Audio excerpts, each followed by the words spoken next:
hadirin yang dimuliakan oleh Allah, kita lanjut pelajaran yang kemarin.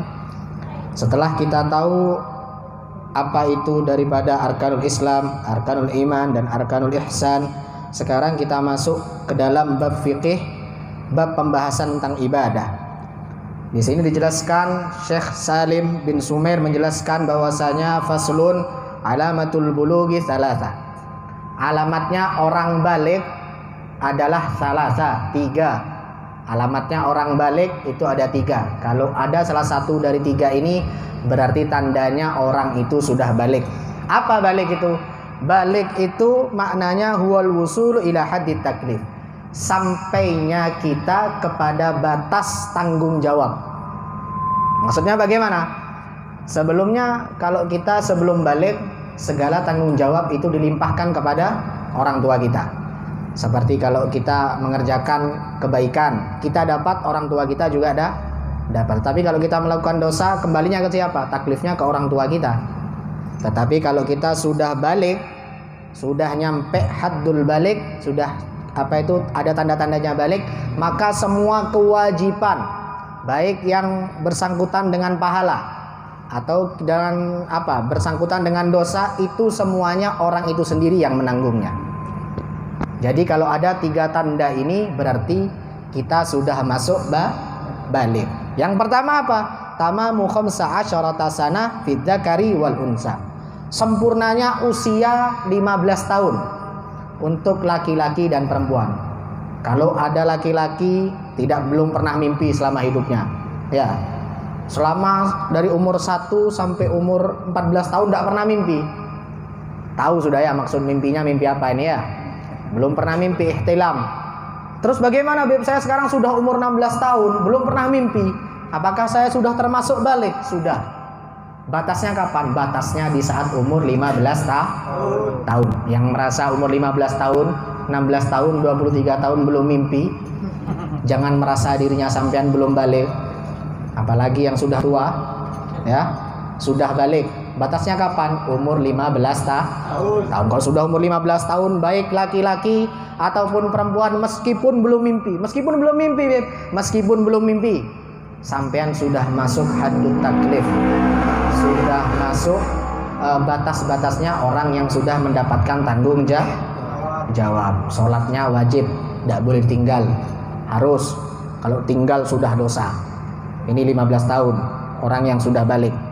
Ya, yang kedua, wal ihtilamu fid dzakari wal unsa litis'i sinin. Mimpi untuk laki-laki dan perempuan di usia 9 tahun. Biasanya di usia 9 tahun kalau sudah mimpi seperti itu, maka dia sudah balik. Mimpi juga sama keluarnya, ya, bukan mimpi tok.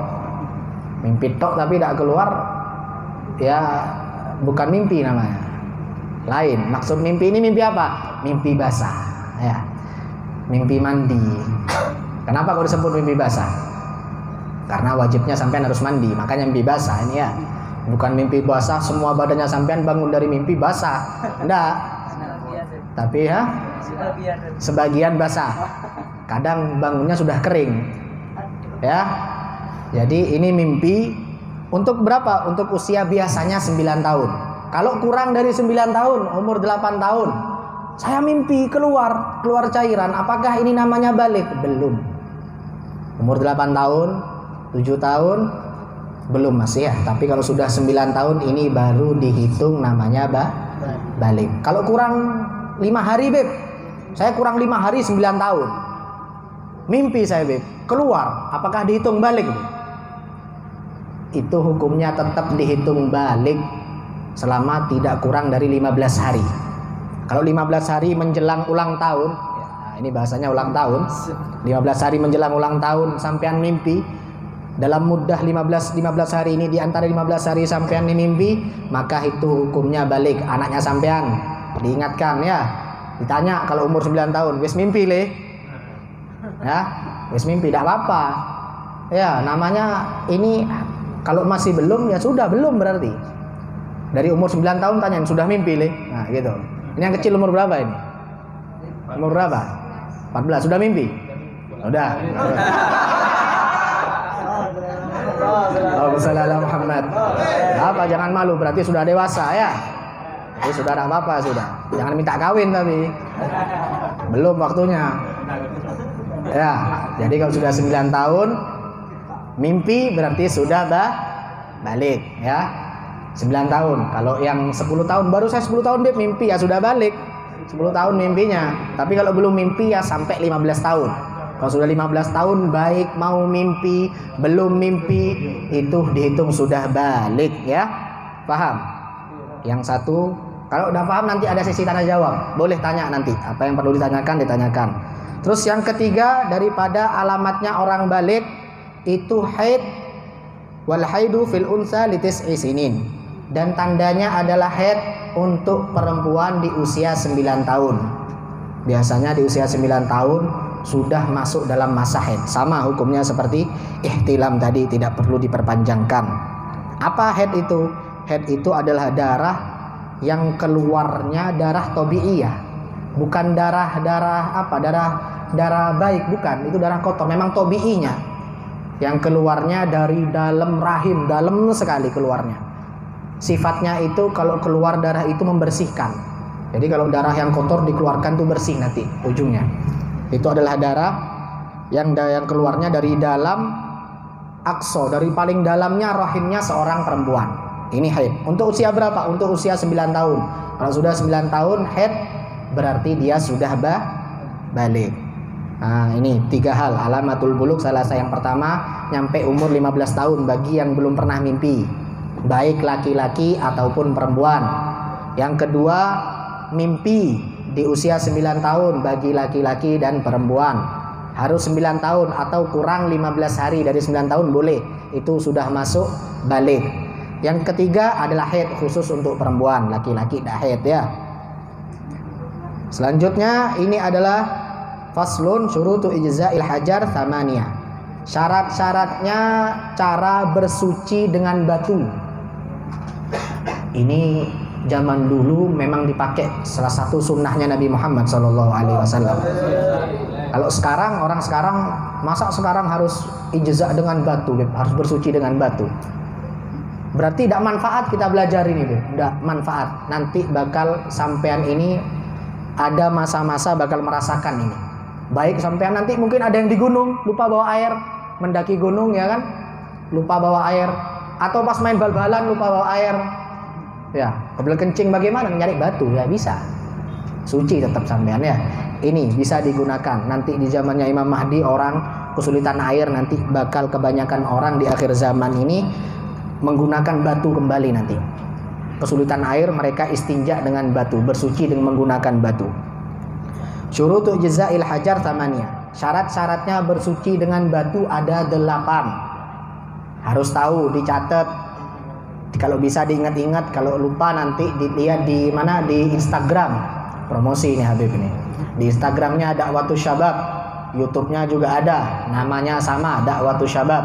Ya, di follow, jangan yayat toh. Di follow, di subscribe ya.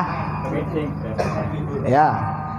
Jadi bersucinya dengan batu ada 8. Sebelum itu kita masuk dulu yang dimaksud dengan batu ini apa?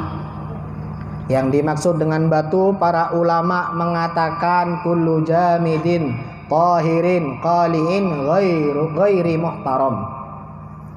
Yang dimaksud batu segala sesuatu yang jamid, yang keras.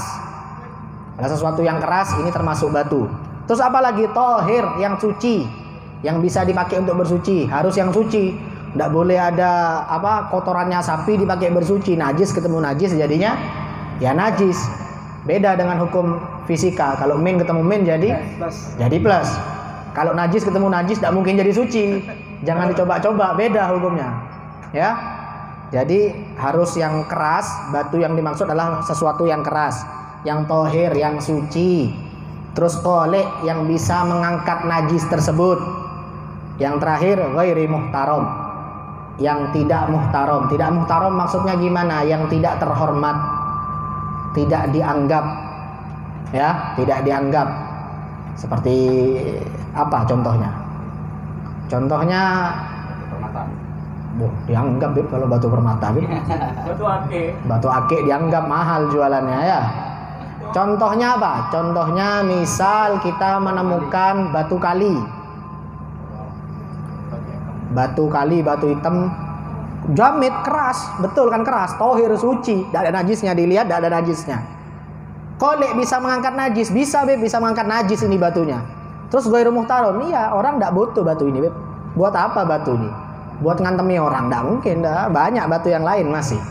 Ya, itu termasuk ya. Terus kalau tulang bagaimana? Tulangnya ayam misal dibuang sama orang, apakah itu termasuk ghairu muhtaram beb? Itu termasuk tidak terhormat. Ulama bilang itu terhormat. Kenapa? Karena itu termasuk makanannya jin. Tulang ini termasuk makanannya jin. Ya, kalau sampean makan baca bismillah, terus makan ayam tinggal tulangnya, ya jinnya kebagian tulang. Tapi kalau sampean tidak bismillah, ya makan bareng sampean jinnya.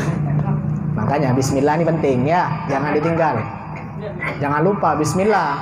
Bismillahirrahmanirrahim gampang, tetapi orang banyak melupakannya. Makanya sampean kalau makan kadang tidak bismillah, tidak kenyang kalau udah 4 piring. Kenapa? Ya makannya dengan jin tadi. Ya. Nah, harus bismillah, jangan lupa bismillahnya. Kalau tisu bagaimana, beb? Tisu apakah bisa dibuat bersuci tisu? Tisu biasanya kan banyak. Kalau di Singapura atau barangkali yang pernah kemana jalan-jalan ke kota-kota elit, ke kamar mandinya tidak nemu kamar mandi air, biasa cuma tisu. Bagaimana? Sampean pertama kalau masuk kamar mandi seperti itu bagaimana? Apakah tidak jadi berak? Tidak jadi buang air atau bagaimana? Hukumnya tisu ini para ulama bilang termasuk daripada jenis batu. Boleh. Ya keras ya. Ini keras.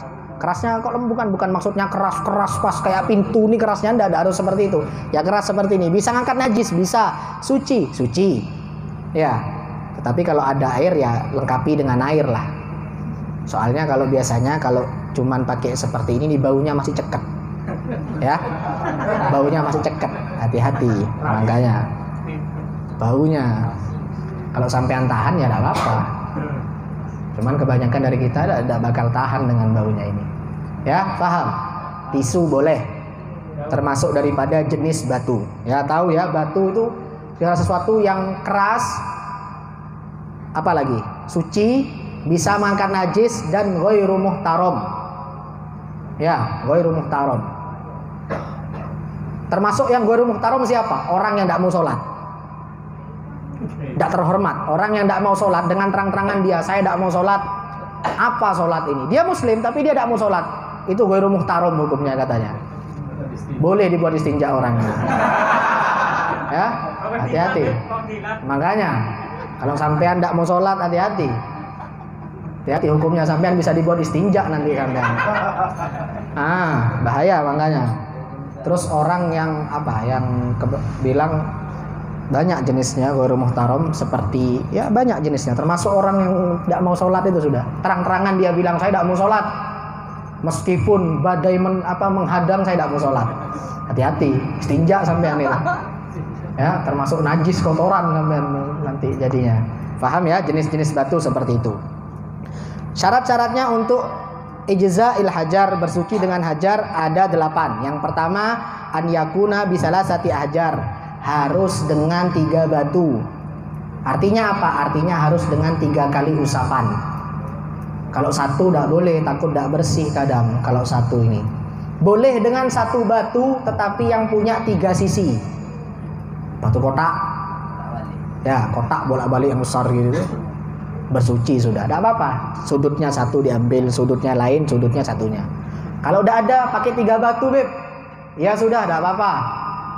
Atau lebih ruwet lagi, saya punya 1 batu beb, tapi sisinya 1. Terus gimana beb? Ya sampean bersuci, cuci dengan air. Bersuci lagi, cuci dengan air. Nah, lopo gaya batu, cono banyu. Kan gitu bro ya. Kalau ada air lebih baik pakai gunakan tapi untuk tamamis sunnah, untuk sempurnanya sunnah, pakai batu dulu baru pakai air. Boleh. Itu sempurnanya sunnah. Nabi SAW kalau mungkin di daerah-daerah tertentu ada masih, kayak daerah Madura dan sebagainya, di cedingnya tuh masih ada batu kadang kita melihat ya. Ada kadang. di desa-desa kadang ada batu. Loh itu bukan bikin ganjel pintu, Rek. Sukorno ada. Ah, Sukorno ada katanya. Itu bukan bikin ganjel pintu. Itu termasuk orang itu masih mempraktekkan sunnahnya Nabi Shallallahu Alaihi Wasallam. Oh iya, jangan dianggap. Tapi Beb, batunya besar, Beb. Ya mungkin kalau besar bikin ganjelan berarti. Kalau bikin istinja ya bingung, Rek. Ya, an yakuna bisalah sati ajar. Nanti terakhir caranya dikasih tahu, nanti terakhir di akhir dikasih tahu caranya. Harus dengan 3 batu atau 1 batu tapi punya 3 sisi. Yang kedua syaratnya wa an yunkiyal mahal. Harus bersih tempatnya nanti. Tempatnya kita nanti itu untuk membersihkan dari batu tadi harus bersih, dibersihkan, harus bisa bersih. Kalau tidak bisa bersih ya terus harus dibersihkan. Kalau tidak ada bersih tidak bakal suci itu, tidak sah istinjanya kita. Harus kita pastikan itu bersih. Bersih bagaimana, Beb? Ya bersih, yang penting asarnya itu hilang. Bekasnya itu hilang. Kalau ada baunya, Beb, sedikit tidak apa-apa, sedikit baunya. Ya kalau banyak berarti keluar lagi. Kan seperti itu. Ya. Berarti harus dibersihkan meskipun ada baunya sedikit. Yang penting asarnya ada. Asarnya ini bekasnya atau kotoran-kotorannya itu sampean yakin dibersihkan sudah. Wa an yunkiyal mahal. Syarat yang kedua harus bersih tempatnya, ya. Yang ketiga, wa alla yajifan najas. Najisnya tadi tidak boleh kering. Harus masih baru. Tidak boleh begitu kita buang air ditunggu sejam, santai dulu, Beb, kok rokokan, Beb. Nah, 1 jam ditunggu sampai kering. Begitu kering mau dibersihkan, tidak bisa sudah, tidak bisa sampai istinja dengan batu nih, harus dengan air karena sudah kering, harus masih dalam keadaan yang baru, istilahnya masih hangat, ya, dibersihkan itu tempatnya, langsung, sampai harus bersihkan langsung, tidak boleh lama-lama. Kalau lupa bawa batu, waduh repot. Ya, harus cari batu dulu, jangan lupa. Kalau udah lupa ada bawa air ya cari batu sekitarnya. Daun-daun yang tidak dipakai, misalnya di hutan kan banyak daun. Tidak apa-apa, sedikit daripada itu diambil, tidak apa-apa untuk kebutuhan darurat. Ya, tidak boleh kering. Kalau sudah kering harus wajib pakai air. Tidak boleh kita maksain pakai batu, tetap hukumnya tidak hilang najis tersebut. Terus yang keempat wa alla yantakila. Najisnya tadi tidak boleh berpindah. Paham maksudnya? Keenaan misalnya orang kencing ya dalam keadaan jongkok. Terus mau ambil batu kejauhan. Ya, begitu berdiri pindah ke pahanya kencingnya. Tidak boleh, tidak sah sudah. Tidak boleh sampai berpindah ini najisnya. Ya. Nanti ada bedanya, ada pindah, ada ngalir, ada nanti hukumnya beda lagi. Jadi kalau sudah ada kecipratan di tempat lain, hati-hati, tidak bisa dibersihkan. Tapi kan Beb, batunya masih bersih, bisa Beb dihilangkan gitu. Tidak bisa, tidak boleh, harus dengan air yang di paha tadi. Ya, hati-hati. Jadi tidak boleh najisnya tadi berpindah, tidak boleh. Terus yang kelima, wala yatra'a alaihi akhar. Tidak boleh kejatuhan sesuatu najisnya tadi. Misalnya apa? Misalnya najis kita sudah kencing ya. Kita kencing, mau ambil batu, kejatuhan kotorannya kambing atau kejatuhan kotorannya burung di najisnya tadi. Tidak berpindah, cuma di najisnya tadi. Misal kencingnya pas di pucuknya, jatuhnya di pucuknya. Lo bagaimana, Beb? Keserempet. Tapi kan tidak keluar, Beb, tidak pindah najisnya. Tidak bisa, saudara. Harus dari najisnya kita sendiri, tidak boleh kejatuhan yang lainnya. Ya, hati-hati. Debu-debu yang maksudnya yang kelihatan soro debunya itu hati-hati. Makanya sunnahnya ini kalau kita istinja atau kita buang air besar atau buang air kecil itu menghadap yang tidak ada anginnya. Takutnya kalau menghadap ada anginnya itu dan sebarang masuk, Rek. Ya, seperti itu. Jadi tidak boleh kejatuhan sesuatu yang lain. Ya, tidak boleh kejatuhan kotoran, kejatuhan apa dan sebagainya tidak boleh. Atau kejatuhan garam mungkin pas tepatnya makan kita ya. Tepatnya pas lapar makan jambu dan sebagainya kejatuhan micinnya. Nah, itu tidak boleh. Tidak boleh, tidak bisa dibuat istinja sudah. Harus pakai air, wajib pakai air. Yang ke berapa ini? Yang keenam, wa la yujawiza safhatahu wa hasyafatahu, dan tidak boleh daripada najisnya tadi itu merembet daripada lubang kepalanya kemaluan, atau daripada batasnya lubang duburnya kita. Tidak boleh kelewatan. Misal merembet tidak boleh ya, hati-hati. Ya batasnya cuma sampai sekedar kepala tadi kalau kencing. Kalau dubur bagaimana? Sekedar lipatannya yang ketutup lah. Nah itu yang ketutup. Kalau untuk duburnya, untuk lubang belakangnya harus sebatas itu. Kalau merembet keluar daripada itu harus wajib pakai air, tidak bisa istinja. Jangan dipaksakan, tetap najis hukumnya ya. Faham? Nanti diulangi lagi. Yang ketujuh, alla yusibahu ma'un, dan tidak terkena atau tertuang air. Ya kalau sudah tertuang air ya hukumnya sudah suci, kena air sudah ya, gampang ini. Yang kedelapan, wa antakunal ahjar thahira, dan adapun batu-batu tersebut harus suci, tidak boleh harus batu yang najis. Jadi 8 tadi. Yang pertama apa? Yang pertama syaratnya kalau kita ingin bersuci dengan batu yang harus dengan 3 batu. Yang pertama harus dengan 3 batu. Yang kedua tempatnya harus suci nanti setelah dibersihkan dengan batu tersebut, dipastikan suci. Yang ketiga, wa la yajifun najas, tidak boleh najisnya tadi itu sampai kering. Ya, tidak boleh sampai kering. Harus masih anget, masih basah, langsung dibersihkan dengan batu. Yang keempat, wa alla yantakila, tidak boleh berpindah najisnya tadi. Ya, dari kemaluannya ke pahanya misal, tidak boleh. Harus pakai air wajib sudah kalau ada seperti itu. Yang keempat, wala yatra alai akhar, tidak boleh kejatuhan sesuatu najisnya seperti kotoran tadi. Sudah najis kena najis, ya tambah najis, tidak bisa dibersihkan dengan batu, harus dengan air wajib. Yang kelima, wa la yujawiza safhatahu wa hasyafatahu, tidak boleh merembet kotorannya tadi. Hati-hati kalau pas sampean mau praktek pakai